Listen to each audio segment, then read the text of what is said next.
இது வந்து பார்த்திங்கன்னா அடிட்டிவ் ஸ்டேக்கரோட பிசிஆர்டி ட்ரம் எப்படி வந்து ரீல் அன்ரீல் ஆகுதுன்னு பார்க்க போகிறோம். ரீலுக்கு வந்து எப்பயுமே பார்த்திங்கன்னா இந்த கான்டேக்டர் ஓடணும். அன்ரீலுக்கு தேவையில்லை, லோட்லேயே வந்து அன்ரீல் ஆகிடும். இப்போ வந்து எப்படி ஒர்க் ஆகுதுன்னு பார்க்க போகிறோம் சரிங்களா. அதில் ஃபஸ்ட்டு பார்த்திங்கன்னா ட்ராவல் வந்து ஆனில் இருக்கணும். ட்ராவலில் வந்து ஃபார்வேர்டோ ரிவர்ஸோ ஏதோ கண்டிஷன் ஆனில் இருந்தால் மட்டும்தான் சப்ளை வந்து ஃபீல்டுக்கு போகும். ஓகேங்களா.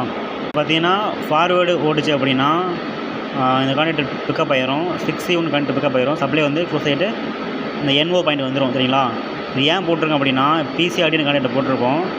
இது திஸ் கான்டேக்டர் ஆப்ரேட்டர் பை செலக்டர் சுவிட்சு கண்ட்ரோல் டெஸ்க்னு போட்டிருப்போம். எதுக்குன்னா 1லேருந்து 21 காலம் வரையும் வந்துட்டு அவங்க செலக்டர் வச்சு மாற்றணும் சேஃப்டி பர்பஸ்க்காண்டி. மாற்றுறாங்க அப்படின்னா கான்டேக்டர் வந்து பிக்கப் ஆகிட்டு இது NC ஆயிரும். NC ஆகிட்டு கீழே ப்ராக்ஸிக்கு வந்து போயிடும். சப்ளை போயிட்டு வந்து பார்த்திங்கன்னா 8T கான்டேக்டர் பிக்கப் பண்ணுவோம். 8T கான்டேக்டர் மூலியமாக வந்துட்டு